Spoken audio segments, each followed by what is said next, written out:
Hello mga palangga, good evening. So today we're going to Juan Island. This is for the very first time. Actually, Juan Island was last year pa ni siya na nag-open, but only now we have the chance to come and visit for the very first time. So and it take too much time for us. This is too far from our place to my place yani. So we're almost here in Juan's Island. See how beautiful it is. Very refreshing, stress-free, cooling. The ambience is good. Madam bought me this bread. See how beautiful it is. How colorful it is.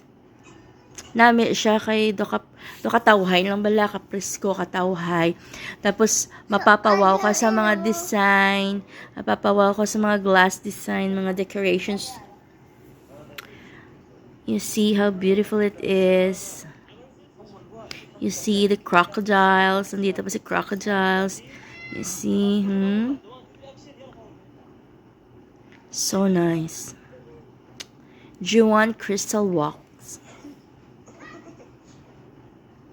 Damo kaman din, no? There's a lot of restaurants over here. May mga palaruan din para sa mga bata. The place is safe and classy. One of the tourist spots, I think, here in Qatar. So that's all.